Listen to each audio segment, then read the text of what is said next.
Hello and welcome, I'm your Code Monkey. In this lecture we're going to add key rebinding to our options menu.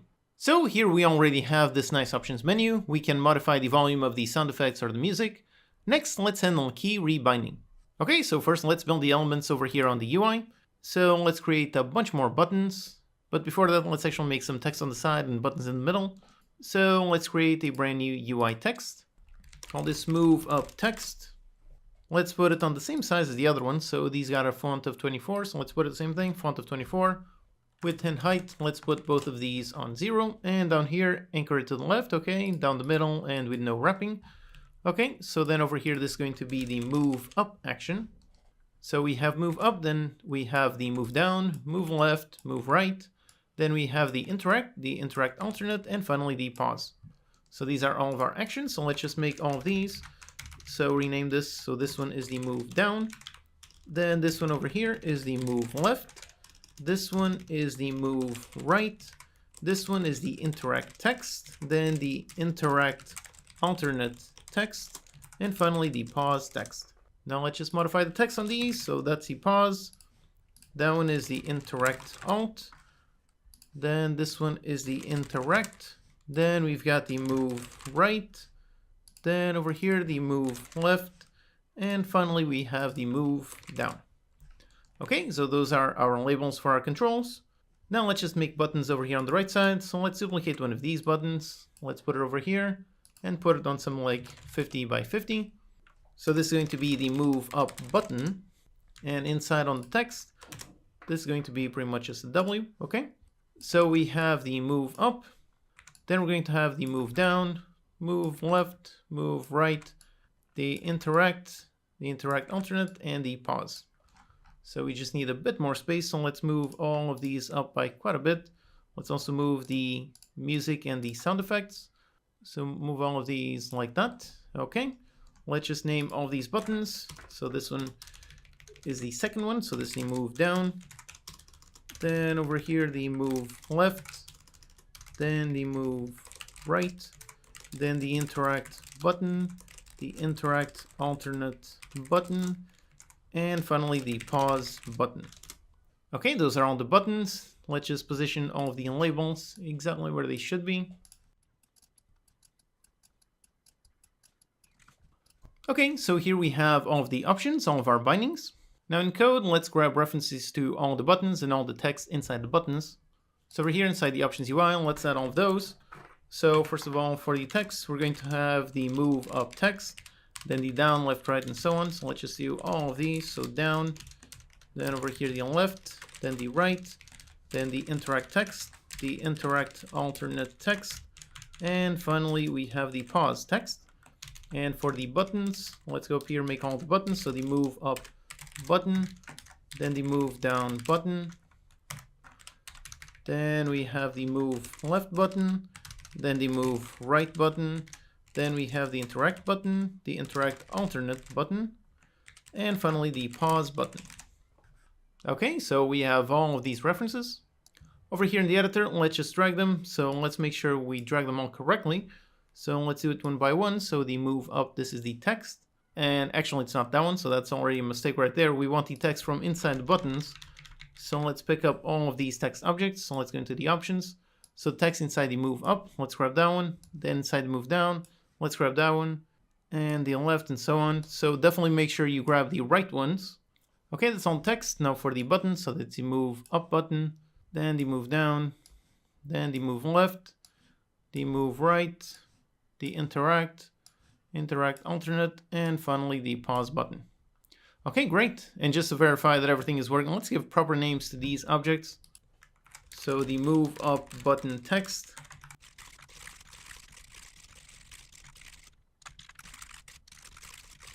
Okay, so I've renamed all the buttons. So now over here, it's much easier to verify that we have the correct references. So the sound, music, and so on. So definitely make sure all of these are correct. Otherwise, you might go crazy when things start to go a bit weird. So make sure these are all correct, all right? Now let's begin by updating the text inside over here. So let's go into our update visual. So we go into this, set the text, and now we need to get the binding text for this binding. So for that, let's make that function on the game input. Over here, let's just comment this out. Then over here on the game input script, let's make a function to get the bindings. So technically we could make something just to grab this player input actions, but again, we don't want the options UI to know what input system we're using. It should work regardless of what input system. So we don't want the game input to return anything of this type. Instead, we want to make a nice layer of abstraction. So for that, let's make an enum to define all of our bindings. So let's make a public, since we're going to access it, enum, call it binding. And over here, let's add all the bindings. So we've got the move up, then we have the move down, the move left, the move right, then we have the interact alternate, and finally the pause. So these are all of the bindings. Now let's make a function to return the binding text. So over here, let's make a public. We're going to return a string. Let's just name it get binding text. And as a parameter, let's receive a binding. Okay, so now here, let's just do a switch on this binding, and basically just match up the enum to whatever action we have. So for example, let's begin with the interact, since these are the simplest ones. So for this one, to get the bindings, we first go inside the player input actions, then let's go inside the player action map, then for the action, so in this case the interact, and then inside we've got the bindings. This is an array of all of the bindings. In our input map, we defined all of the keyboard bindings on index 0. Later on, we're going to add gamepad bindings, but for now we're going to have the keyboard always on index 0. So over here, going to bindings, access on 0, and let's just do a toString. Okay, so let's just return this, and let's do a default to return always this one, just like this. Okay, so let's do a quick log to see what this returns. So let's do it over here on the game input, just a debug.log, go into there, get the binding text for the interact. Okay, so let's test. And right away, yep, we do see it working. So the interact and the binding is on keyboard/E. But we don't want all of this text, we really just want to see the E. Thankfully, the input system has a really great function for just that. So instead of calling the general toString, let's call toDisplayString. Let's see. And yep, this one does return just the E key. Okay, great. So this is the one way we want. Let's do the same thing for all of the other simple actions. So we've got the interact, then we have the interact alternate, and we have the pause. So these are all the super simple ones. So just going to interact alternate, grab the binding on 0, and for the pause, binding on 0. Okay, so these are all super simple. Now the more complex one is the move.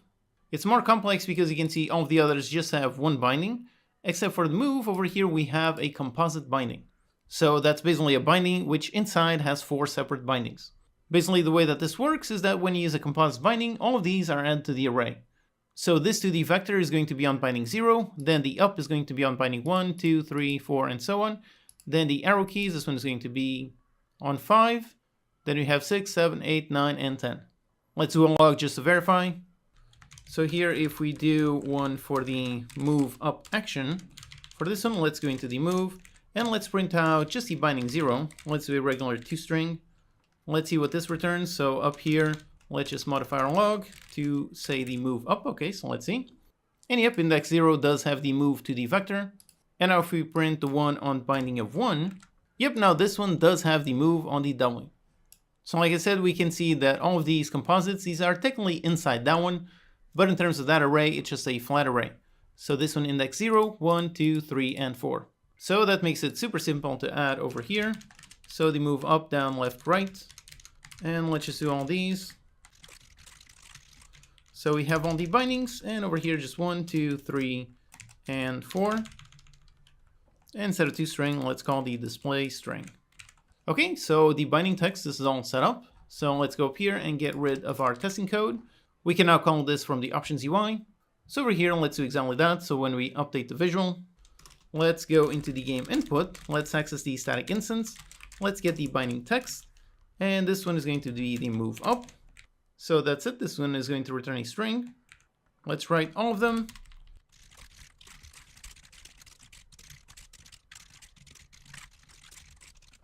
Okay, here are all of them, so let's see. And yep, there they are, all perfect. WSAD, EF, escape. Okay, great. So the visual is working. Now let's handle the rebinding. So let's add a click event.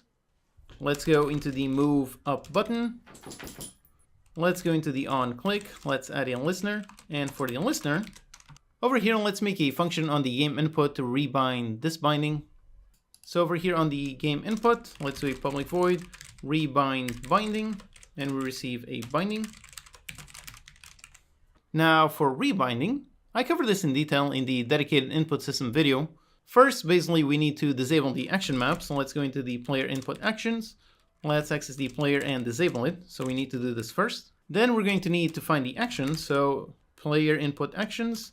And for now, let's go into the player and let's just modify the move up action. So we're going to call the function perform interactive rebinding. This one, as you can see, takes a binding index. And if you remember up here, we saw that in order to modify the move up, it's on bindings index 1. So let's modify the one on index 1. Okay, so this is the function. This returns an object of this type, a rebinding operation. This is a pretty complex object where you can modify all kinds of things, add a bunch of limitations and so on. Like for example, make a key not be able to be bound to the mouse or something.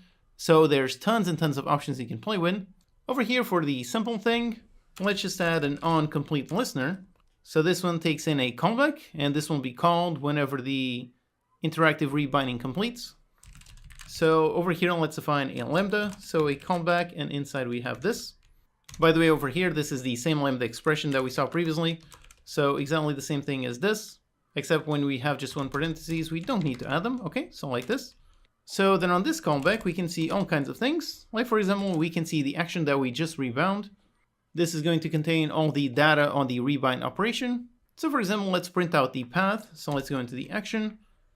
Let's go into the bindings on index 1, and let's print out the path. So let's do a debug.log. And there's actually another one. So let's log the path and also the override path. These are two different things. Let's see why in a bit. We do this, and after we log, we also need to re-enable the player action map. So let's go into the player input actions, the player, and back enable this. Okay, so we're only going to need these settings on the rebind action. Then we can just call start in order to start the rebinding process. Okay, so this should work. Let's just call this from the options UI. So over here we have the click. Let's go into game input, instance, and let's rebind the binding. And for this one is the move up. Okay, with this, let's test.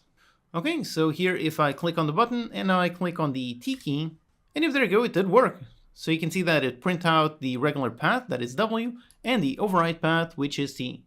So now if I exit out of the options, go back into the game, if I press W, nope, it does not move, but if I press T, yep, it does move upwards. Okay, great. So we have successfully rebound this one key. Now here, just one thing. In previous versions of the input system, when doing a rebind operation, you needed to manually dispose of this callback, otherwise it would throw a memory error. In the recent version that I'm using here, there's no error, so it seems perhaps it's no longer needed to dispose of the callback manually, but still there's no harm doing it just in case. Over here, callback.dispose. Okay, so with that the key rebinding is working, except we have two issues. The first one is that it's not very clear that it's listening for an input, and the second one is that the text options also does not update. So let's solve both those. First, let's add a visual when waiting for a key press. So inside the game options UI, let's create an empty game object. Call this the press to rebind key. Let's stretch it out, so put it on 0 on everything. Okay. Then inside, let's add a UI image. Let's put it in black, and once again, let's stretch it out. Okay, now let's also add a simple text. And for text, let's say press a key to rebind. As usual, let's put the width and height on 0, put it in bold, center down the middle with no wrapping, and increase the size by quite a bit. Okay, so that's our super basic window. Now in the code, we just want to show and hide this, so let's do that.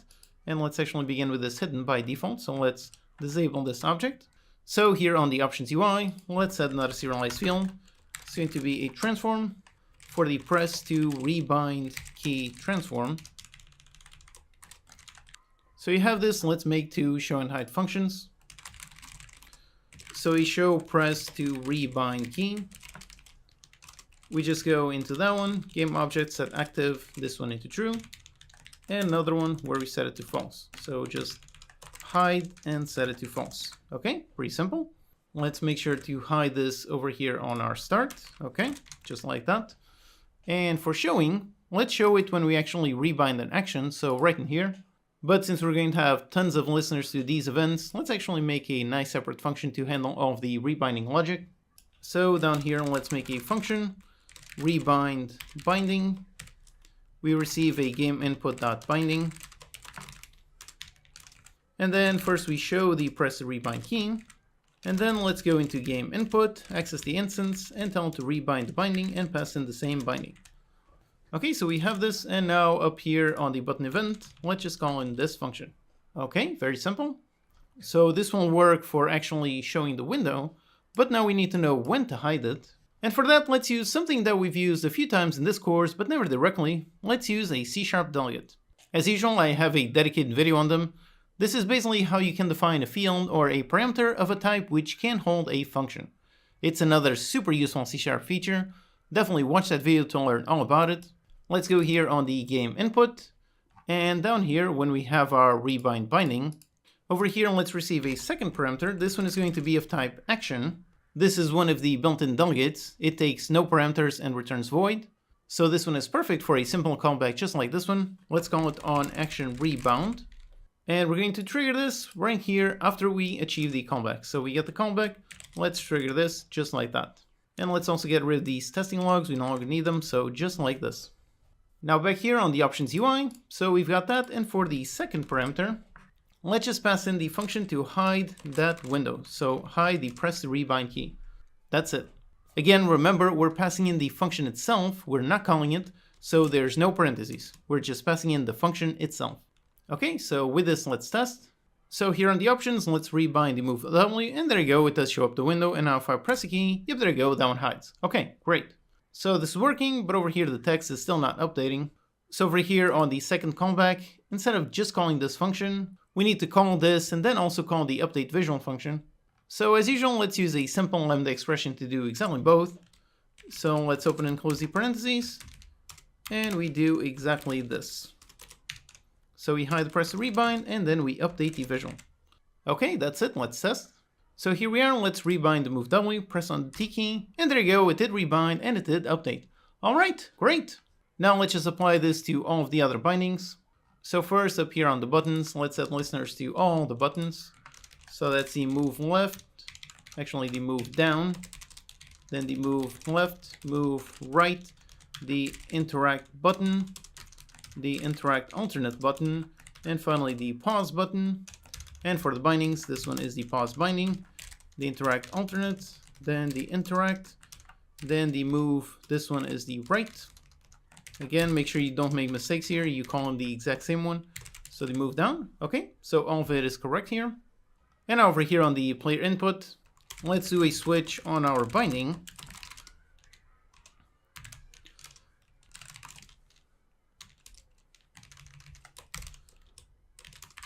So K's move up, we do something.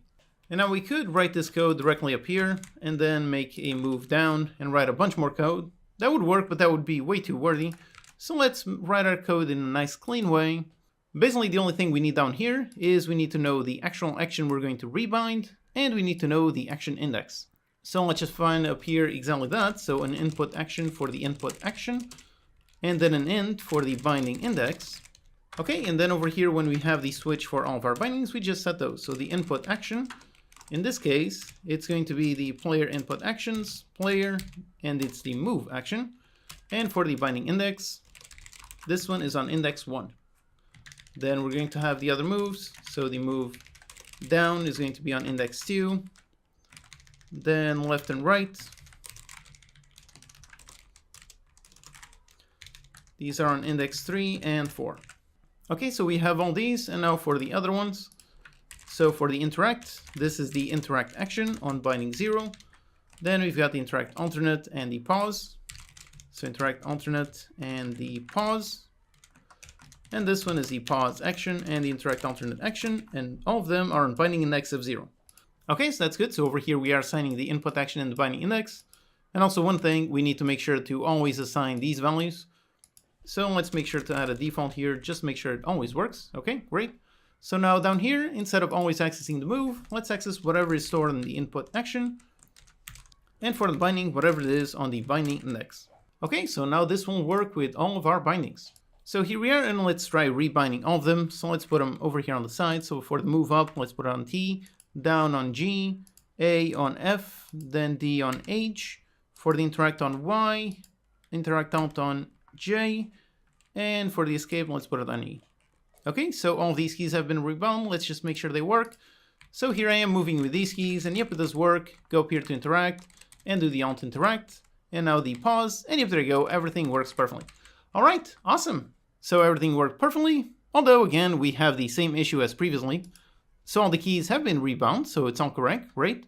However, now if I stop playing, and now if I play again, and nope, there's the issue, the rebinding was lost. So just like with the sound, we also need to save the new state. Now, thankfully, the new input system has a function that makes that super easy. Let's go down to where we are rebinding things. And when we finish rebinding, let's just go into the player input actions. And let's call this function the save bindings overrides as JSON. This one is going to return a JSON string. Now, if you don't know what is JSON, go watch my quick video on it. Basically, it's a super easy to understand and widely used file format. It's very easy to read and modify. It's a format where it's stored as just text. So let's look at what this says. Let's do a debug.log over here after rebinding something. Let's see. So here, if I rebind one of these, and if there you go, there we have our JSON. So the override bindings that overrode the move on this ID on this new path. So basically, we just need to store this string somewhere, and just like we did with the sound, let's just store it in the player prefs. So first, let's define our constant. So private const string for the player prefs bindings, and let's call this the input bindings. Okay, just like this. So then down here, after we rebind the key, let's go into player prefs, and let's set a string on the player prefs bindings, and we're going to save the overrides as JSON. And after we do, let's just make sure the player prefs is correctly saved. Okay, so that saves it. Then let's go on awake to load it. So over here on awake, let's load that. Let's first do a quick test to see if there's a save. So if the player prefs, if it has a key, and if it has this key. If so, then let's get it. So the player prefs, let's get the string on this key. That returns the string, and we're going to use the string. Let's just go into the player input actions. And let's call the function load binding overrides from JSON just like this. And also let's make sure we do this right after we construct the object and before we enable the action map. Okay, so that's really it. Let's test. So here we are, let's rebind the move up to T. Okay, it rebound. Now stop playing. Now play again. And yep, here it is, still rebound to T. All right, awesome. Okay, so here we created a really nice options menu where we can modify the volume and rebind keys. The only issue that we still have is that we can only navigate the menus with the mouse, so let's add support for menu navigation with a controller in the next lecture. Hello and welcome, I'm your CodeMonkey. In this lecture we're going to set up full controller support for our game, including regular actions and menu navigation. Okay, so first let's just set up the controller inputs. I have an Xbox gamepad controller connected, so let's open up our player input actions. And over here we have all of our actions, and we already made the move one a long time ago. So let's just add the bindings for the other ones. For example, over here on the interact, let's add a brand new binding. Let's go into the path and listen. And for interact, I'm going to press the A button. And again, here you can specify just the A button on an Xbox controller, or you can use the generic South button, which will mean A on an Xbox, or cross on a PlayStation, or B on a Switch, or anything else. So let's go with the generic one. For the internet alternate, let's add a binding, and for this one I'm going to put it on the X on the Xbox, so the button west.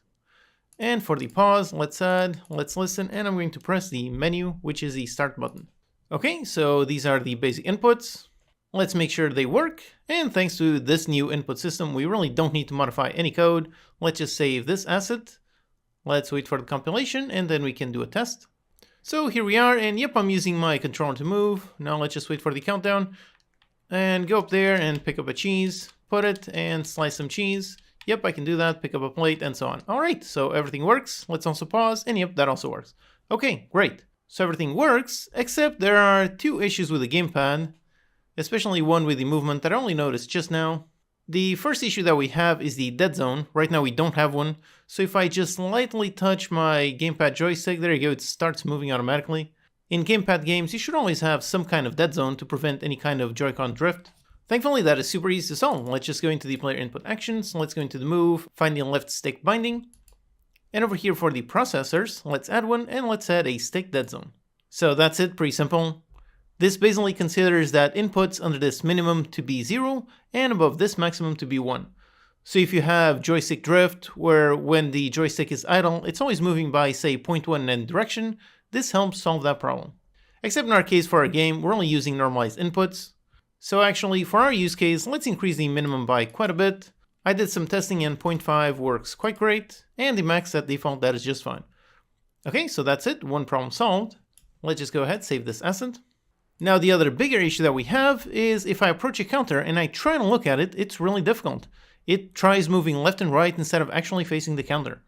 That's because of the logic that we added a long time ago, that logic to help the character controller feel better when moving on diagonals against a counter.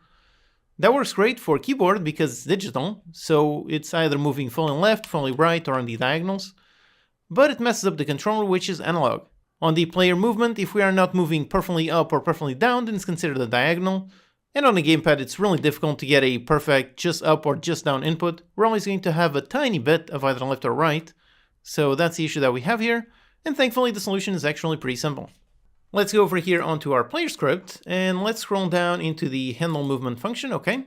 So we're doing a can move using the regular move direction, and if it doesn't work, then it's over here that we are attempting only the X movement or only the Z movement. And for doing that, we made it so we can move if there's nothing only on the X, and if we have any movement at all on the X. So if it is different from 0. Basically, the issue here is if the moveDir.x is, let's say, 0.001, that is still different from 0, so it is still going to trigger this logic. So basically, let's just widen this gap.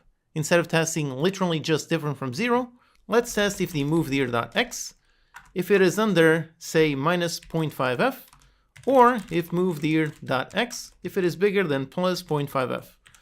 So instead of being exactly just on 0, we're only going to consider diagonals if we are at least moving 0.5 either left or right. So we just do this, and same thing over here, except we just test for the z. So the moveDir.z and the moveDir.z. Okay, so like this, it should feel much better on the gamepad and still work exactly the same on the keyboard. So let's test. So here I am moving around, and yep, now it is much easier to just stay around and look straight at a counter. Okay, so that's great. So I can pick up, and this is all much easier, and the character is no longer just sliding left and right nonstop. Okay, that's great. So now that this is working, let's add support for rebinding our controller bindings. So over here on the game input, let's do it just like we did for the keyboard. So let's add a bunch more bindings over here on the enum. Let's add the gamepad interact, then the gamepad interact alternate, and then the gamepad pause. Okay, so we have our bindings. Then let's go down and add them to both our functions. So first the text and then the bindings. So over here on the text, let's copy pretty much this. We're going to have the gamepad interact. Then we're going to have the other two. So the gamepad interact alternate and the gamepad pause. Okay. Now for these bindings, we're going to use the same actions. So this one is the interact alternate, and over here we have the interact. And over here on the input actions, we saw that we added for all of them. On index 0, we have the keyboard, and on index 1, we have all of the gamepads. So over here, that's literally the only change. For the gamepad, let's go into bindings and access the array on index 1. Okay, and then over here on the rebind binding, it's going to be pretty much the exact same thing. So let's copy all of these, change this to the gamepad interact, then the gamepad interact alternate, and then the gamepad pause. So on all of these, all we need to change is just the binding index, put them all on 1. Okay, so with that, all of the code over here on the game input is working perfectly. Now let's go over here into our options UI. So we've got all of our buttons. So let's duplicate our buttons. Let's just go into the interact, the pause, and so on. Let's duplicate, push them to the right side, okay. And just change the name. So let's go into all of them. So this one's the gamepad interact button, then the gamepad interact alternate, and finally the gamepad pause, okay. Also inside, let's also rename these buttons just to make sure the text works great. And let's also make sure that these show up behind the press the rebind key. So let's drag them, put them above. Okay, so that's our setup over here on the options UI. Now let's go over here on the options UI script, and let's add references to our buttons and to our text objects. So let's copy all of these, the gamepad, and add all of these. This is the pause, the interact, and the interact alternate. And then down here, the exact same thing. Let's add all of these.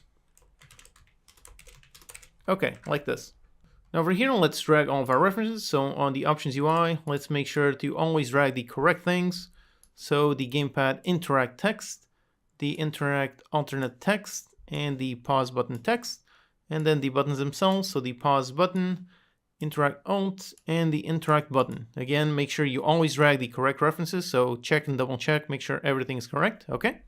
Then over here for our code, let's first handle the text over here. So the text for all of these, so the gamepad interact text, then the gamepad interact alternate text, and finally the gamepad pause text. And we just go the gamepad pause, the gamepad interact alternate, and the gamepad interact. Finally, over here on the buttons, let's do the exact same thing. So gamepad interact, interact alternate, and the pause. Okay, so we added everything. Let's do a test and see if everything is working. So over here, let's pause the game, go into the options, and for the interact, let's modify this one. Instead of A, let's put it on B. And yep, there you go, it did go. So let's close, let's resume, and now let's see. So if I approach and I press A, nothing happens, press B, and there you go, it does interact. Okay, awesome. So the rebinding is all working perfectly, except we have another obvious issue. I can pause with the gamepad. However, now with this paused, I cannot click on any of those buttons. And if I go back to the main menu, over here I also cannot do anything with the controller. So let's solve that. The first step is on the event system object. Look at how it shows us this warning. Basically, if we're using the new input system, we should be using a different input handler here. Thankfully, this is super easy. We just need to click on this button, and yep, that's it. It automatically sets it up. Now, the way that this works is by pre-selecting buttons. And in order to better see which button is selected, we should probably add a more visible color. Let's go into our pause window. So for now, let's hide over here the options UI, show the pause window, and we have these three buttons. Let's select all of them. And over here on the right side, on the button, we can see one option for the selected color. So instead of being white, which is going to be really difficult to see, let's put something really visible. So let's say like a bright green. Okay, like this. Let's do the same thing for all of the buttons on the options UI. So let's show this one and find all of the buttons. So we've got all of these ones down here and these three ones up here. And let's do the same thing. So on the selected, let's put it all on a nice screen. Okay, so all the buttons have a nice selected color. And just like this, if we test, and if I pause the game, and right now nothing is selected, so right now I cannot do anything with the controller. However, if I press over here with the mouse on this button, and then let go whilst outside the button, yep, look at that, now that button is selected. So now as long as that one is selected, now if I move with the mousepad, yep, now I can navigate through this menu. And if I press on A, yep, I can essentially click that button. So that's great. Basically, all we need is to make sure that we select the button as soon as the pause menu shows up. So let's go over here on the game pause UI script. And then over here, let's go into the show function. So when we show this window, when we do, let's go into the resume button and just call the select function. This will make it selected. So that's it. And with this, if we test, and now here with the game playing, if I pause whilst pressing the button on the gamepad, and if there you go, that one is selected, and now I can select any option.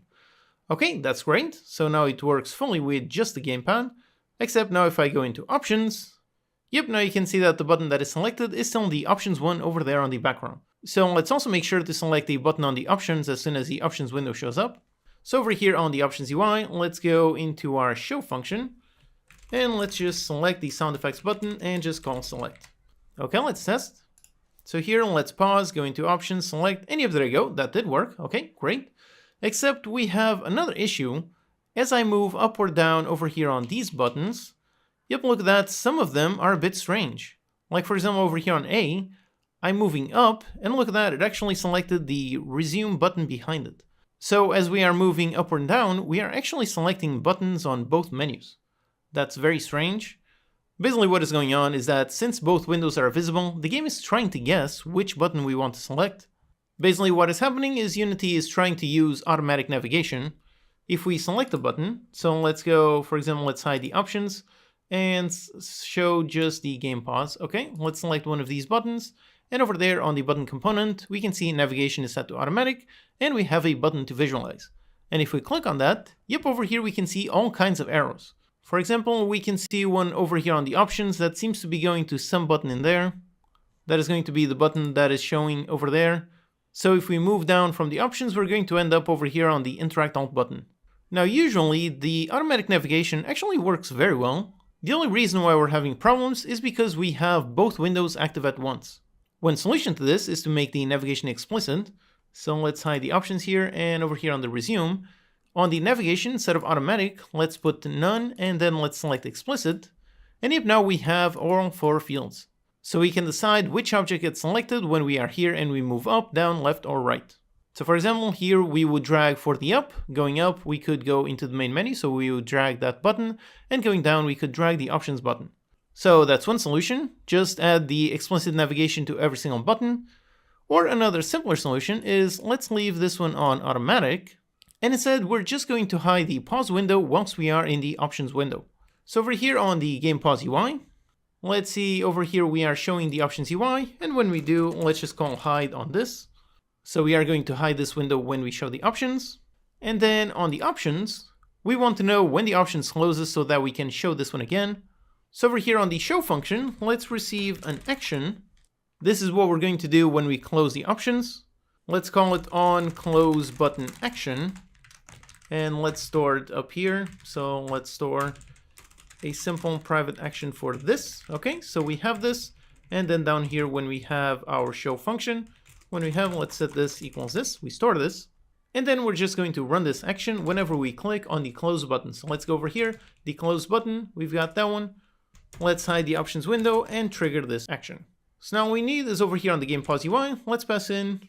And basically when we close the options UI, we want to show the pause UI. Okay, so let's test. So here we are, let's pause the game. Okay, let's go into options and open it. And if there you go, it only shows the options. And over here, moving up or down works perfectly. And moving left and right also works perfectly. And now if I want to go back, let's go into close, press it, and there you go, back into the pause menu. All right, awesome. So everything is working perfectly. Now the last thing we need is over here on the main menu. So let's do the same thing. First, let's open up the main menu scene. Let's save the changes, okay. And over here, let's begin by doing the same thing on the event system. So let's replace it. Okay, great.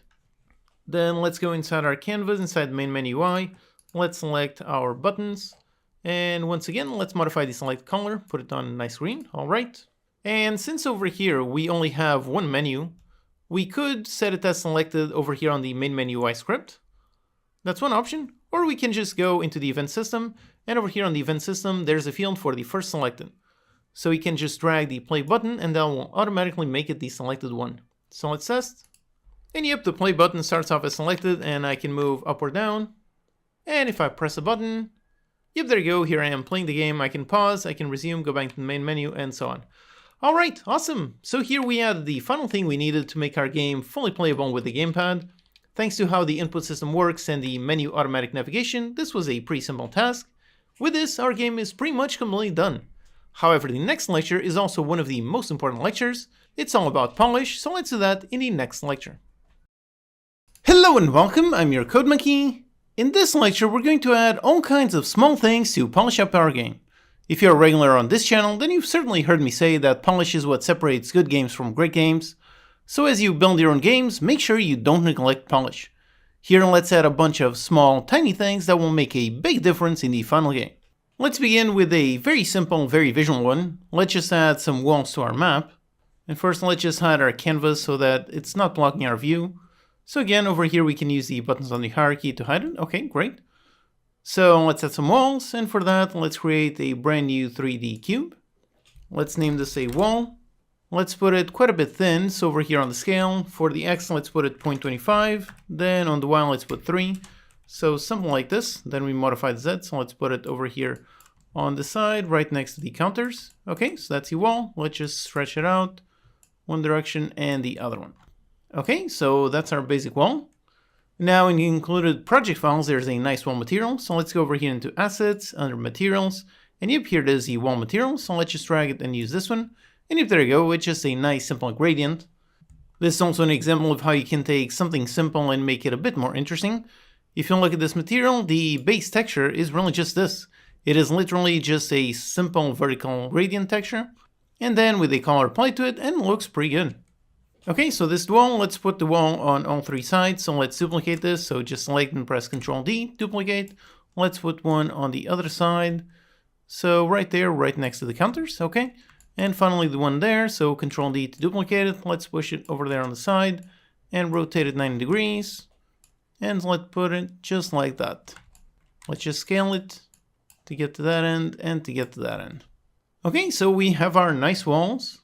But over here, if we're playing the game, we can still see the floor on the outside. That looks a bit ugly, so let's fix that. Let's create another object, and let's create a 3D object, another cube. And for this cube, let's put it over here on the side, and this one, let's use the black material. So again, in the included assets, there's this nice black material. There you go, it's completely black, nothing to it. So let's just use this as kind of a hider. So let's just scale it quite a bit and lift it up. Okay, so there it is, a black material right next to the wall. And let's put another one over here on the left side. And just like that. Can also put another one on the back there, even though I don't think the camera can see that part, but still, let's put it. So just put it like that and stretch it out. Okay, that's good. By the way, over here on the outside, it doesn't have to be perfect. It doesn't have to perfectly match. The camera is never going to see that position, so it doesn't matter. It only matters what the camera can see. And if we play like this, and if there you go, now that looks quite nice. If we want over there, we can get it together just a little bit. And we can also move the camera forward a tiny bit. So over here on this one, let's push it just a little bit to the left. Okay, and now on the virtual camera, let's play the game. And now here, if we want, we can push it up a little bit, something like this. So let's put it on this Z, so let's copy it, stop playing the game, and let's paste it just like that. Okay, so here's our game. And as you can see, with just this one tiny change, just adding some walls and a nice black outside, just with that, it already looks so much better than having some counters in wide open space. Now for another simple one, let's add some nice particles while the player is moving. So in the included assets, if we go inside the prefab visuals, over here is a nice one for player moving particles. This one, as you can see, is a particle system. So let's drag it over here into the world to see what it looks like. And as you can see, by default, it's actually not spawning anything. So I can make sure that this one is running and nope, nothing is spawning. So this is actually set up in a really interesting way, is that instead of spawning particles all the time, it only emits while moving. So if I click to move this object, there you go, the particles start emitting, and if I stop, they stop. So this one is definitely perfect for a player particle system. The way this is set up is over here on the emission. On rate over time, it is set to 0, so it doesn't spawn anything automatically, and it only has over here the rate over distance. So as it moves, it's going to spawn that number of particles. Then the other settings, they're all pretty basic. So there's some gravity, so they fall down, just like the stove counter particles. The simulation is over here on space, so that as I move, the particles stay behind. This is important. If I were to put that in local and I move it around, look at that, this is not what we want. We want the particles to essentially stay behind instead of following this transform. So that is why this change is super important. If that one is set to whirl and as I move, yep, the particles stay behind. Okay, great. And the other properties are all pretty basic. For the shape, it's a cone pointing upwards. Then for the size over lifetime, again, just a basic curve, constantly becoming smaller and smaller. And down here on the renderer, instead of rendering a quad, it's actually rendering a mesh, and it's rendering a sphere mesh. So that is just so that it looks a little bit better, I think, than just having a sprite particle. Okay, so that's it. So in order to make this work, really all we need is just attach it to the player. So let's find the player, make this object a child of the player game object. And again, let's also make sure to set all of this to 0, so the position on 0, 0, and 0. And there you go, just with this, that's all we need. If we test, here we are stopped and there are no particles, and as I start moving, yep, there you go, some nice particles around the player. Okay, great. Next, let's add a pretty obvious one, some kind of mini tutorial. We want a window to show the controls and the goal of the game, and wait for the player input before we start the countdown. So for that, let's go into our canvas, so let's show our canvas. And inside, let's create an empty game object, call it the tutorial UI. Let's drag this one above the game pause window so that it shows up behind it. Let's double click to center it, and let's press on the 2D button to go into 2D mode, okay. Let's also hide those two windows so we can actually see what we're doing. So let's hide all of these, okay, great. Now this one, first of all, let's stretch it to occupy everything, so put 0 on everything, okay. Then inside, let's make a UI image for our background. Once again, let's stretch it, put it like this. And for this one, instead of black like we've used for all of our windows, let's actually leave it on white. Put it on an alpha of something like half, so something like this, just to be a bit different. Then on top of this, let's make another image, so let's make another UI image. And for this one, instead of stretching, let's give it a size, so let's put it on 1280 by 800. And for the image, I created a nice image for the tutorial. If we go inside the assets and then inside textures, yep, here is a really nice tutorial image.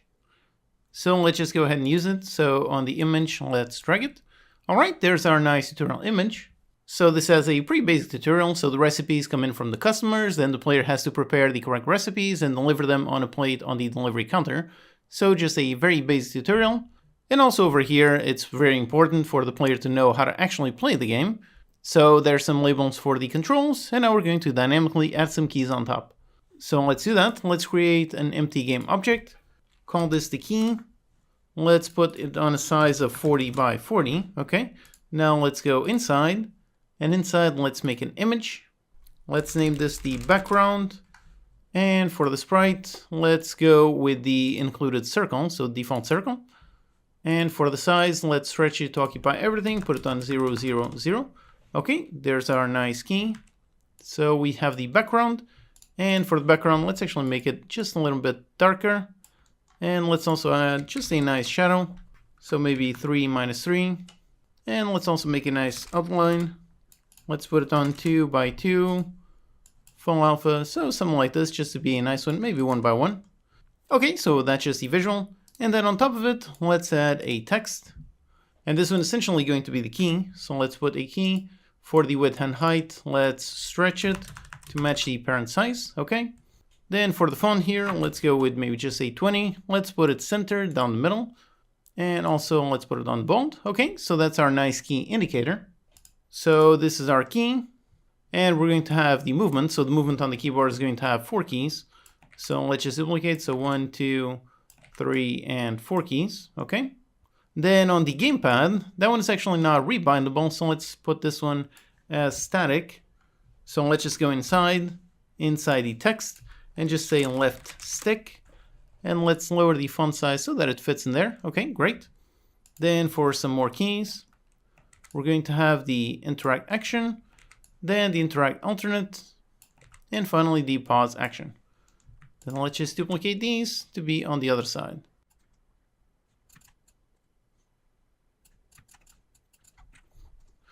Okay, so these are all of our keys. Now, instead of having key 1, 2, 3, this is very difficult to understand. So let's give it some proper names. So this is the key move up. Then we have the key move down. Then the key move left. Then the key move right. Then this one is going to be the key gamepad move. Then we have the key interact.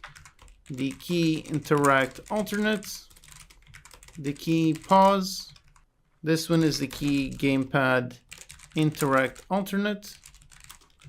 This one is the key gamepad interact. And finally the key gamepad pause. Okay, all of these, and since we're going to drag references to the text objects, let's also give those a name. So just copy, drop it with text, just like this.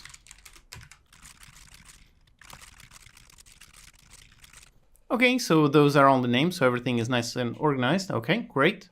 Now let's make the script to run this. So our tutorial UI, let's go down into our UI scripts, create a brand new C# script for the tutorial UI, and let's attach the script. Okay. So first, let's drag references to all of our keys. We only need the text, so let's do a serialized field of type text mesh pro UGUI. Again, never make the mistake, always use the UGUI one if we're working in the UI. So the key move up text. So let's add all of these. Okay, these are all the references. Then over here, let's drag on and make sure to drag the correct ones. Okay, let's double check to make sure all the references are correct. Okay, they all seem correct. All right, great. And then over here, let's do pretty much exactly the same thing that we did over here on the options. So we need exactly this. So let's copy this, and over here, let's do just that. Let's do a private void update visual. And on this one, let's do pretty much this. So the key move up text. And on this one, you get binding text of move up. Yep, let's just do all the others.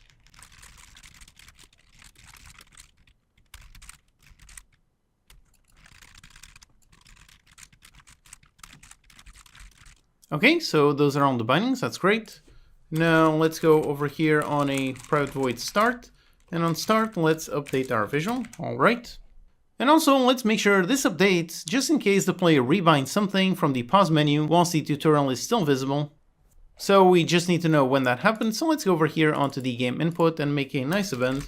So public event, event handler. Let's call it on binding rebind. Okay, we have this event. And down here, when we have our rebind binding function, we do this, we rebind, and over here, let's invoke this event.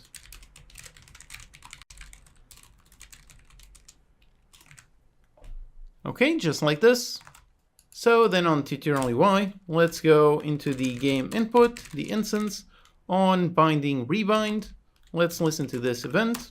And as always, let's rename this. So let's put it game input. Okay, when this happens, let's simply update the visual.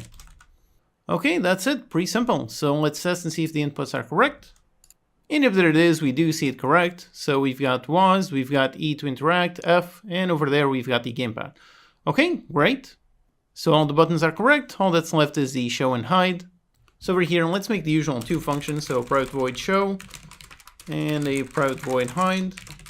And for these, game object set active. And this one is going to be into false. And this one is going to be true. Okay. So for show, up here on start, let's actually show it by default, even though it's actually already going to be shown, but still, okay. Then for the hide, this one we want to hide when we press the interact action. However, when that happens, we don't want just this window to hide. We want the Kitchen Game Manager to change the state. So over here on the Kitchen Game Manager, we currently have the waiting to start, and that one actually has a timer. So we count down a timer and then we start. Whereas right now we want it to be based on player input. So let's modify this to not be based on timer. So let's just get rid of this timer. And now let's see all these errors. So on waiting to start, we are not going to count down any timers. Instead, let's listen to the game input. So game input, let's listen to the on interact action event and rename this to the game input. Okay, so when we have this event, when the player presses the interact action, let's check if the state, if this one is on waiting to start. If so, then let's modify the state. So let's go into state and we're going to go into the countdown to start and let's trigger the on state changed event.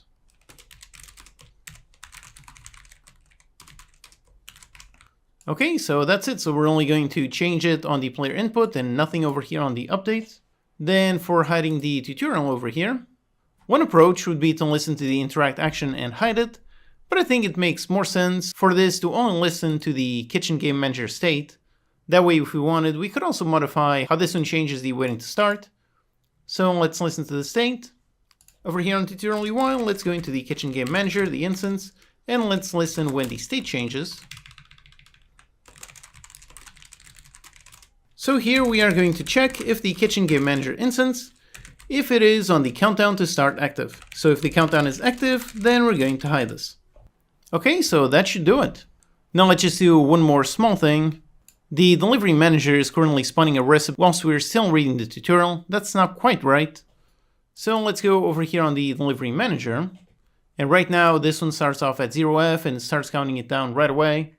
Instead of always doing it like this, let's just make sure that we only spawn a recipe if the game is playing. So that's super simple. Over here, Kitchen Game Manager instance, is game playing? If so, then we are going to spawn a recipe. And let's do the same thing on the plates counter. So let's go in the plates counter. So here we are on the plates counter. So we count down timer and spawn some plates, but let's also make sure we only spawn plates if the game is playing. Okay, so with all of this, let's test. And right away, here we are. We can see our nice tutorial teaching the player how to play. Okay, great. Here we've got the controls, everything. And we're currently waiting for an interaction. We can see over there, plates are not being spawned and recipes are also not being spawned. But as soon as I press the E key, and yep, there you go, the countdown starts playing, and we've got everything else, and yep, there you go, the game starts. And after a while, yep, we've got plates, and we've got recipes. Alright, awesome! So next, let's polish the countdown visual. Right now it's pretty basic, it's just a static number, so let's add a nice animation to it. Let's go inside the canvas, let's find the countdown UI, so the game start countdown, okay. So here it is, we just have some basic text. Now let's go into the main game object and let's add an animator component. Then let's create a brand new animator controller, so let's create a new, down here, an animator controller for the countdown UI. Over there, let's assign this controller, okay. Now let's open up the animation window, so window animation, open up the animation window, okay. Let's create an animation clip. And over here, let's name this the countdown UI number pop-up. Okay, that's great. Now for making the animation, we want to basically make it shake and also make it fade away. So one very useful component is the canvas group. So over here, whilst on the parent, let's attach a canvas group component. This one is a really useful component. In this case, the main benefit is it lets us easily animate the alpha. So let's go ahead and turn on recording. Let's go into the frame just before 1 second. So let's go into 60 frames because we are on 60 frames per second. Over here, let's record a normal keyframe. So let's modify the scale a tiny bit just to record it, and let's reset it back to 1, okay, just to record the keyframe. Then for rotation, let's rotate it on the Z, then put it on 0, again, just to record the keyframe, okay, great. So now we can go back into the first frame. And over here, let's first make it smaller. So for the size, let's put it on 0.6. Then let's rotate it to the left. So let's put 17 over here on the Z rotation. Okay, like that. Now let's move up by just 3 frames. So on frame 3. Over here, let's make it quite a lot bigger. So let's put it on 1.3. And let's rotate it to the opposite position. So minus 17. Okay, that's great. That's a nice start. Now let's put it on frame 10. And over here, let's set the rotation to 0. And for the scale, put it on 1.1. Okay, so now finally over here on frame 50, let's set the alpha onto 1, and then on 1 second, let's put the alpha on 0. Okay, so let's preview, and if there you go, a nice simple animation. Okay, so that was great. Now we just need to play this when the countdown happens. So let's stop recording. Let's go inside the animator controller. So here it is, we've got our number pop-up, and we basically just want to play this animation whenever we want. So let's put it and make a transition from the any state onto the number pop-up. On this transition, let's make sure we have no exit time, and for the settings over here for duration, let's put it on 0 so that it's instant. Okay, great. Now obviously we need a condition, so on the parameters, let's create a brand new trigger. Call this the number pop-up. Let's select that one and trigger it on this trigger. Okay, great. So now for handling this logic, here we have the usual question. So do we put this visual logic on the same UI script, or do we separate the animations from the UI? For me, I find that the UI is usually part of the visual, so sometimes I like to mix the two, and sometimes I keep them separate. It really depends on a case-by-case basis. This visual is so simple and so connected to the actual UI logic, so over here let's put them together. So let's open up the game start countdown script. And over here let's first grab the animator, so private animator for the animator. And on private void awake, let's just get the animator and just get the component of type animator. Okay, so we have the animator.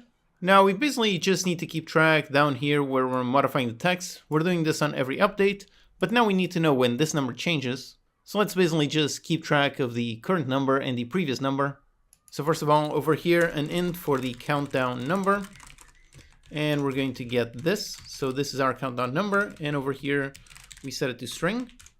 Okay, and we just need to use a different function. So instead of cl, let's use cl to int just to convert the output into an integer. Okay, great. So we have the countdown number. Now we just need to know if this one is different from the previous one. So let's go up here. Let's define a private int for the previous countdown number. Then when we go down here, we've got the current countdown number. Okay, then just check if it's different. If it is different from the current countdown number. If so, then let's update it so the previous one becomes this one. And now let's fire off the animation. So let's go into the animator and set the trigger.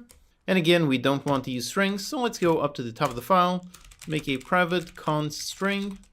Let's call this the number pop-up and number pop-up. Okay, so we have this, and down here we just set this trigger. Okay, so that's it, pretty simple. And just for fun, let's also add a nice sound effect. So let's go over here onto the sound manager and let's make a function to play sound. So just like we did over here for the play footstep sound, let's make another one. For this one, let's call it play countdown sound. And for this one, let's not receive a volume or position. And we just play, let's say, just the warning sound. So just that one on vector3.0 and with the current volume. Okay, so we have this function, and then down here, just going to sound manager instance and play the countdown sound. Again, we could refactor this code to separate the UI logic from the animation from the sound. That is one approach, and it's actually one thing that we're going to do in the next polish stage, but this one is also a possible thing, since the UI is always so directly connected to visuals. Okay, so with this, let's test. So here in the options, let's just make sure that we have our sound effects, so let's make sure they are playing. Okay, great. Now let's go ahead and play. And there you go, we have our nice countdown number, and there you go, it looks great. So it looks great and sounds great. Alright, awesome! As you can see, just by adding a simple animation and some simple sounds, it already looks so much better. Now the next thing we want to polish is on the stove. So let's go into our stove, back into our counters, back into 3D and zoom in over here. Okay, let's also make sure that we hide the canvas just so we can play around this. Alright, great. So there's our stove. And for this, we want to add basically a warning icon and a nice sound when the meat is about to burn. So let's go inside the stove counter prefab, okay? So now inside of this, we already have a nice generic progress bar UI.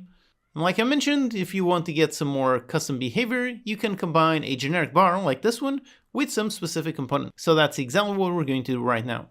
So over here, let's create a brand new canvas. As usual, let's make it a world space canvas.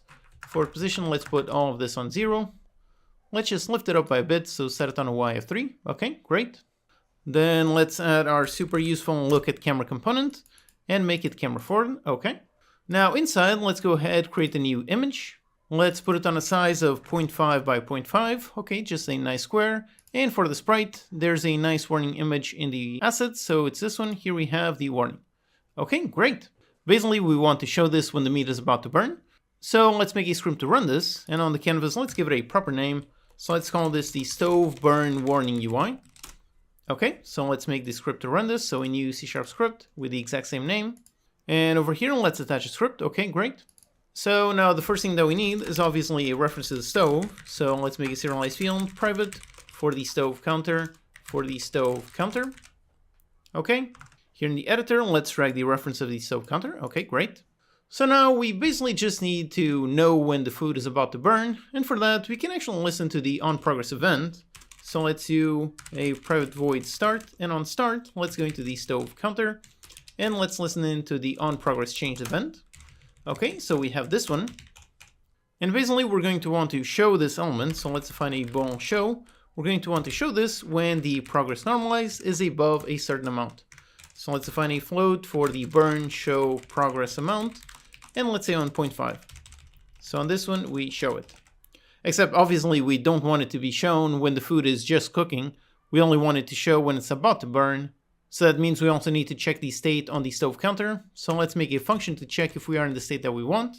So we're here on the stove counter. Let's go down to the bottom. And let's make a public bool is fried. And over here, we just return if the state equals state.fried. Okay, that's great. So now here we're going to show if the progress is above 0.5 and the stove counter is on the fried state. All right, so that's the logic that we want. Then we just want to show or hide. So let's make the usual functions, private void show and a private void hide. And just do game object set active into either true or false. And over here, if show, then let's call the show function. And if not, let's call the hide function. And of course, on start, let's start off as hidden. Okay, that's it. Let's test. Just over here in the editor, make sure the reference is dragged. And let's save the prefab, go outside, and hit on play. And yep, right away, there's no element. Okay, great. Now I place it. And yep, while it's cooking, there's no element. And now once it's on the halfway point for burning, and if there you go, we've got the nice warning. Okay, awesome. So now that this is working, let's just add a nice animation. So once again, let's go inside the stove counter and on the burn warning UI. Let's add an animated controller. Then let's actually create the animated controller. So let's create a brand new animated controller for the stove burn warning UI. Then let's assign it, okay. And over here on the animation window, let's create an animation. Let's put it on the same folder and call it, for this one, let's say flash. We're going to make it flash. And then again, for making it flash, let's use the same component that we used a while ago. So let's add a canvas group. So here it is. Now we can play around the alpha, so super useful. Although I should say that at this point, since we just have a single image, we could just record a change over here on the alpha for the image itself, However, one place where this component is super useful is if you have multiple images. So if over here I duplicate this one and I put it off to the side, if I change the alpha on one of them, then obviously it only affects that one. But if I go over here and I modify the canvas group, that changes the alpha for both of them. So if you have a group of images, then using the canvas group makes it super simple. So anyway, so here we have just our image. Let's go ahead and record. And let's say we start off on an alpha of 0, then after 10 frames go into alpha of 1, and after 20 frames back into an alpha of 0. Okay, so that's it, a super simple, very basic animation. We don't even need any logic since we just want this animation to play non-stop. So that's great, that should be working. Now let's add some sound. So for that we could make another script, but already on the stove counter we already have a nice sound component. So let's open up this script, the stove counter sound. So this is basically where we're playing or stopping the sizzling sound. So over here we can just add the warning sound. We're going to play the sound just like we have over here for the burning UI. So let's actually copy these same components, and over here let's paste it. So for this one, instead of show, let's give it a proper name, so play warning sound, except it's not on state change, so let's actually listen to the other one. So stove counter on progress changed, let's listen to that one, and it's on that one that we use this. Okay, so we've got that one. And then for playing the warning sound, we're going to want to basically play it every certain amount of time. So let's make over here a private void update. And on update, let's just define a private float for the warning sound timer. And so down here, we just count it down as usual, time.delta time. And if this one is under 0, if so, then let's reset it. So define a certain maximum, let's say 10 times, or maybe just 5 times per second, that should be good. So we have this, but obviously we only want this to run if we should be playing the warning sound. So let's actually save this one up here. So private vol for these play the warning sound, and then we set it on this one. And down here, let's just go, and we're only going to run this if play the warning sound. Then we're going to run our timer logic, all right. And then over here, all we need is to play that warning sound. So let's actually go into the sound manager, and just like we added the countdown sound, let's add another one. So let's say the play warning sound, and for this one, let's receive a vector 3 for the position, and we're going to play the warning sound on this position. So now over here on the stove counter, let's go into the sound manager, the instance, and let's play the warning sound, and pass in the stove.transform.position. Okay, that should do it. So we now should have a nice warning sound, and over here we should have a nice animation on the burn warning UI. So let's see both of those. Okay, so let's pick up some meat and drop it. And right now it's cooking, okay, great. And once it gets to the halfway point, if there you go, now we have a nice warning sound. All right, awesome. Let's just add one more tiny thing. Let's make the bar itself also flash red when we're about to burn. So once again, let's go inside the stove counter. And on the progress bar UI, let's add a nice animator. And let's go ahead and make one. So let's create a new animator controller. For the stove burn flashing bar, let's go ahead and assign it, so it's the one on the progress bar. Let's add the stove burn flashing bar. Then on this one, let's create a new animation. Let's go inside the assets, animations. Let's make one and just call it idle. For this one, we're going to want the exact same color as the normal color. So let's go into the bar and set the color. Just save a keyframe over there. Okay, so that's what we want. Now let's make another animation. So let's stop recording and let's actually duplicate this one. So duplicate it. And for this one, name it flash. Now, of course, we need to add it to the animator controller. So let's go over here and drag it on top. Okay. Now for the animation, let's select the flash. And for this one, let's go ahead, click on record. Let's start off on this one. And after a few frames, so let's say maybe after 10 frames, let's flash in red. And after 20 frames, let's copy paste the same frame. Okay, so that's our nice flashing bar. Now let's just set it up. So let's go into the animator. And over here, we're going to have a transition from that to flash and from flash back. Now all we need, of course, is an animator to control this. So let's make a new animator parameter. Let's make it a boolean and call it is flashing. And again, make sure to be careful with case sensitive. Okay, so from idle into flash, let's go ahead, remove the exit time. For duration, make it instant, so 0. And for the conditions, when that one is true, okay, great. And for going back, once again, same thing, so instant. And let's make the condition when it's false. Okay, that's it, super simple. Now let's make a script to run this. So let's go ahead, create a brand new C# script for the stove burn flashing bar UI. Let's go ahead and add it to the bar. So that's the flashing bar UI, okay. Over here, let's do pretty much the same thing that we did on the other one. So let's go over here onto the stove burn warning UI. Let's actually copy exactly this. So let's go on this one and paste this one. Then back here in the editor, let's drag the reference to the stove counter. And over here, the logic is going to be very, very similar. So the only difference is we have an animator. So the animator, and we're going to grab it on private void awake, animator get component of type animator. So we have the animator, then let's define the parameter. So private const string for the is flashing, and let's set it is flashing. Okay, we have our parameter. And now down here, instead of showing and hiding, let's just go into the animator in order to set a bool. And the bool will be the is flashing, and let's set it based on show. So either we show or hide, and we actually don't need these functions. And by default, of course, let's leave it on false. Okay, so that's it, super simple. Let's test.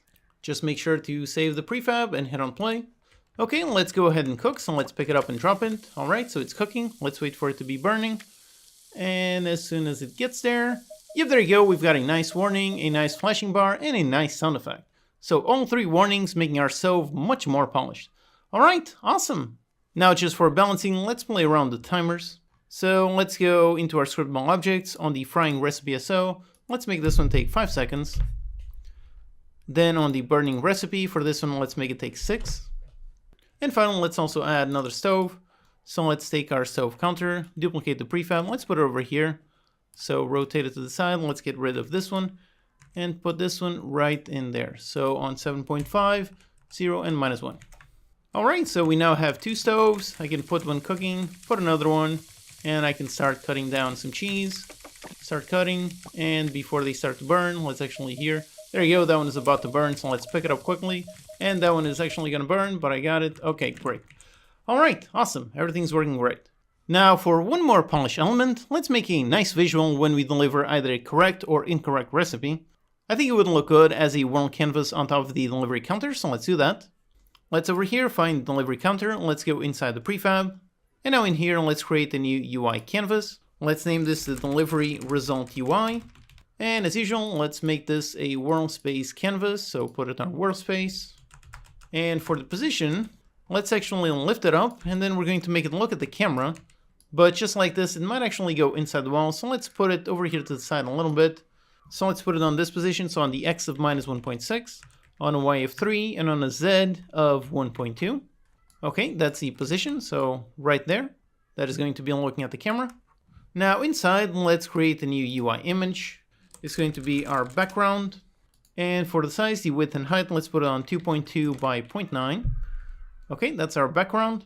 For the color, let's tint it in a nice green. So let's put it something like this.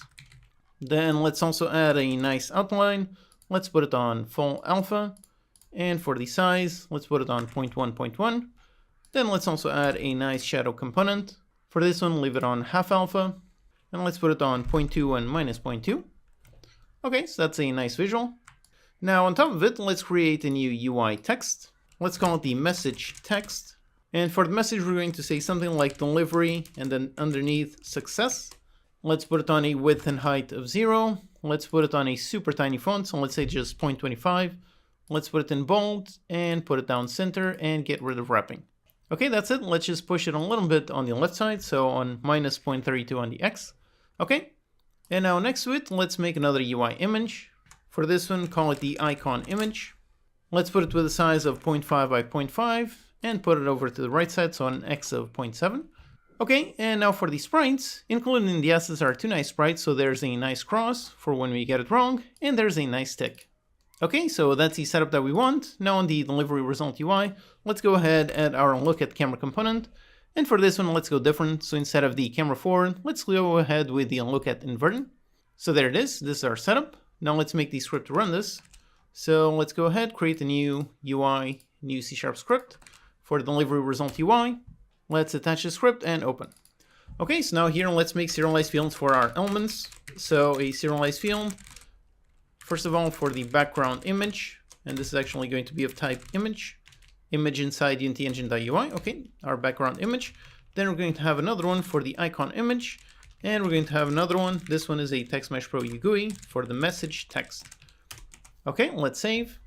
Okay, so let's drag the references to the background, the message text, and the icon image. Okay, great.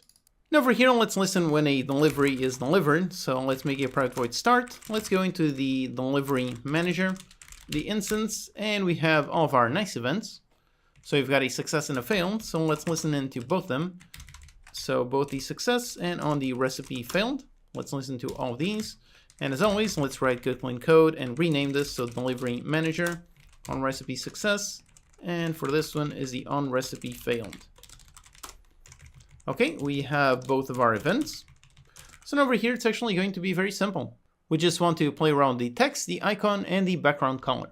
So for example, when we fail, let's go and we want to set the background image to about a red. So for defining the color, let's actually go up here and define a color for the success color, and we're going to have another one for the failed color. And then for the sprites, let's also have that. So a sprite for the success sprite and another one for the failed sprite. Okay, those are all the elements. So over here in the editor, let's just set them. So for the success color, let's actually use the exact same color. By the way, here's a quick tip. If you go up to a field, for example, like this one on the color, you can right click and copy and then go into delivery results. And over here, right click and paste. There you go, the perfect color. Then for the failed color, let's go with the red, maybe a bit darker. And also importantly, make sure you set the alpha to full, okay? So we have a red, nice like that, okay? Then the success sprite, this one is going to be the tick, and for the fail, this one's going to be the cross. Okay, those are all of our elements. So now over here, when we fail, let's go into the background image and set the color, and let's put the failed color. Then for the icon image, let's set the sprite to the failed sprite. And for the message text, let's set this one for delivery, and then failed. By the way, this /n, this means a new line. So over here, let's just set the text on this one. So it essentially means that it will write delivery, then a new line, and then failed underneath. Just make sure you're using the / and not the /. So use the backwards one. There you go. There's a new line. Okay, so that's the on recipe failed. And now on the recipe success, let's use the success color, the success sprite, and over here, delivery success. Okay, so that's great. That should be working. Now just one more visual thing. Let's add a nice animation. So just like we did previously, let's go over here, let's add an animated component. Let's create an animation for this one, for delivery result UI. So let's go up here, create a brand new animated controller for this, and let's go ahead and assign it. So delivery result UI. All right, now let's make an animation. So this delivery result UI, let's call it just pop-up. And for this one, let's do just like we did for the numbers. So let's scale and rotate it. However, if we rotate, that's actually not going to work. That is because we have the unlock at camera, and this one is already going to be setting the rotation. So we would end up with this script fighting the animator for the rotation. So that would mess things up. However, one nice and simple solution to this, basically we just put this inside another game object. So let's create a new game object and let's put it inside. Let's an empty game object for delivery result UI and then look at camera. So we have this one. Now the reason why I created it inside is that so over here we can set everything to 0. And now with that one all on 0, we can go ahead and drag this outside of this object. And there you go, that one keeps the exact same settings. And now on this one, we can add the unlock at camera component and set it up just like we had. So the unlock at inverted. And now on this one, we're going to make a child of that one. And there you go, now everything is on 0 exactly as it should be. And on this one, we can get rid of the unlock at camera. And now we can indeed play around the rotation. So for the animation, let's just go ahead and set it. So for this one, let's go up to 1 second. And let's record a keyframe on a scale of 1 and on a rotation of 0. Then let's go back into the beginning. And for this one, let's scale it backwards. So maybe something like this, maybe a 15. Let's put it quite a bit smaller. Then let's go up by 3 frames. Let's put that one on -15. So rotation on the other side and put it quite a bit bigger. And then on frame 10, put it on, say, 1.1 with a rotation of 0, just like that. So there you go, there's a nice pop-up. And for the alpha, let's also go over here into the 50. And let's just add the canvas group. Let's set this one over here is on 1. And then we scroll it down to 0. Okay, so that's our nice animation. Let's stop recording. Let's open up the animated controller. And over here, let's make our nice animations transition. So transition from any state into that one. Let's make it based on a trigger. Let's call it just pop-up. And for this one, this says no exit time, duration of 0. And let's go when the condition when we have this trigger. Okay, so that's it. Although one thing, by default this animation is going to loop, so let's just go ahead, we can select the animation, and over here let's just untick loop time, so that way the animation will not loop.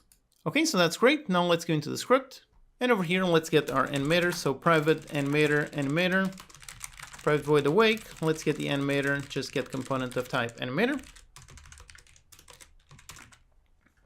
And let's define over here the private const string for the pop-up.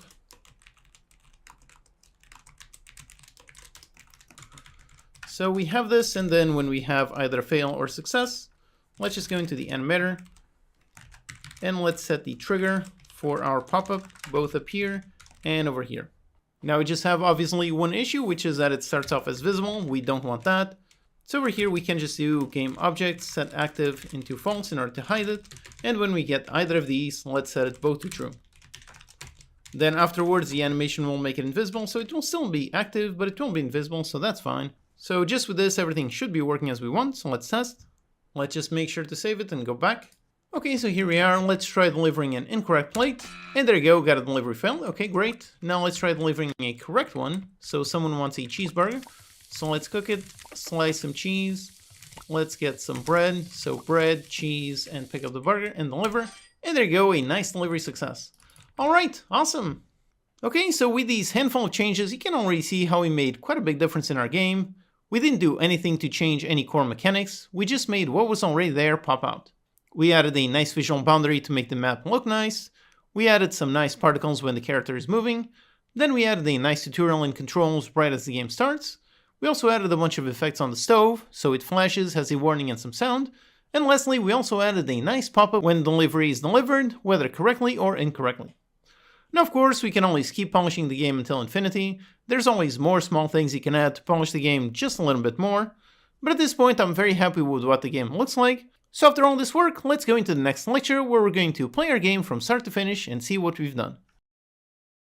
Hello and welcome, I'm your Y2mate. In this lecture we're going to look at all of the work that we've done and have some fun playing the final game. Okay, so here we are in our nice starting main menu. It's simple but it works. Actually I think it looks pretty good. So we have our main menu working, and we also have the unloading system that we made. So as soon as I click on play, there you go, loads the unloading scene, and here we are on the game scene. So we start off with our really nice tutorial window, and down here we have the controls. Of course, all of these are dynamic, so depending on if the player rebinds or something, this one is going to update. So we can look at this window for as long as we want. The game is paused in the background, so it's on a paused game state. Then whenever we're ready, we can interact. So again, that's the game input class, listening to the input, and again, all of the code in here is really nice and clean. So when we press the interact key, the tutorial isn't directly listening to that, but rather the general kitchen game manager. That main state machine is the one listening to the input, and this one is listening to that state. So all our logic is very well organized. All of the elements only listen to the things that make sense to them. So anyways, here we have tutorial, let's interact, and there you go, we've got our nice game start countdown, some really nice animation, really nice sound, and yep, here we are. Then we've got our clock showing the game time, and on the left side we can see our recipes. Once again, all of the elements, they're all dynamic, they're all spawned randomly, and the icons for all of the recipes, they're also all dynamic. So over here we have the character control that we built, we have the collisions that we implemented, and of course we have the raycast testing for interaction, so we can identify all the objects in front. Let's begin delivering some recipes. So for example, we need to cook some meat, so let's go ahead, put it on the stove. So here is the really nice state machine that we built. So we've got all of the various states, we've got the visual completely separated from the logic, so everything is really nice. And of course here we have the nice burning elements that we added in the polish lecture. So that one is burned, so let's go ahead and use the trash bin to get rid of that. So let's go ahead, cook another one, and let's make a cheeseburger. So let's put some cheese, let's listen to the alt interaction key, and we can slice the cheese. We can pick up the meat, pick up the cheese, then also pick up some bread, and deliver the recipe, and there you go, our nice polished visual. Alright, awesome! So here you can already see everything that we've built. The character, the physics, the logic, the input, all of the UI elements, all of the world UI elements, all of the various counters and how they are all prefab variants, all of the plates, the separation between the visuals and the logic, the separation between the sounds and the logic, all of the polish elements that we made, over there the nice shader graph that we made. Then of course all of the basic things that a lot of tutorials won't teach you, like for example how to make a pause menu, how to make the options, how to modify the sound and music volume, how to rebind the keys and so on. So with all that, here throughout this course we'll learn how to make a really nice game with lots of interesting interactions, which you can now apply to any kind of game, any kind of genre you want. So like I mentioned in the very beginning, you can take pretty much what we've made here, which is really just a character controller and a bunch of interesting interactions. You can take everything that you've learned here and make something on a sci-fi space, so like for example make something like Among Us, you can make something like FTL, or perhaps make some kind of survival crafting game. Some of the interactions you would have like resource nodes in the world, then you can interact to gather those resources. So with that you could build something like Rust or Minecraft or Don't Starve. So hopefully in this course you'll learn a ton that you can now apply to your own custom original project. And if you've made it this far, then congratulations! Let's go into the next lecture where I'll give you my closing thoughts. Hello and welcome, I'm your Code Monkey, and congratulations, you have completed this course! Awesome! Seriously, congrats! Looking at the stats on my courses, very few people stick with it until the very end, so if you're hearing this, then that's excellent, you're on the top 10%. It means you are serious about learning game development, and I genuinely hope this course has helped you on your own game dev journey. Throughout this course, you'll learn about the basics of Unity and C#, you'll learn how to make a character controller, how to do a physics raycast and use that for both collision detection and identifying objects to interact with. You'll learn about C# interface and events, two extremely useful C# features. You'll learn about scriptable objects, how to use the new input system, shader graph, and tons more. And the most important thing of all, you'll learn how to build a relatively complex game while writing good, clean code. I really hope that's the main takeaway you'll learn from this course. Learning how to write better, high-quality code, learning how to refactor, how to keep the visuals and logic separate, keep the UI decoupled from the logic. Learning all those things has now made you a 10 times better developer than when you started. So I really hope you enjoyed learning all of that. Let me know in the comments what was the most important thing you'll learn throughout this course. I really hope this was very fun and very educational. If you enjoyed my teaching style, check out my other courses. I really think the turn-based strategy course would be excellent for you right now. It dives even deeper into some advanced topics, and since you've watched this entire course all the way, you now have all the knowledge needed to follow that course. It will help you really solidify all the knowledge you've gained, especially everything related to writing good, high-quality, clean code. And since you use Unity, check out my Ultimate Unity Overview course. It covers lots of tools and features of the engine, so you can really use all the tools at your disposal to make any game you can think of. Alternatively, if you like visual scripting, I have a course on that, or learn how to make a really nice Builder Defender game. And definitely make sure to wishlist my upcoming Steam game, Total War Liberation. I will be posting devlogs, and in those you will see how the code that I use in my own Steam game is on the same level of quality as what you learned in this course. Okay, so that's it for me. This course was a ton of work, so I genuinely hope it helped you a ton on your game dev journey. Thank you so much for watching, and I'll see you next time.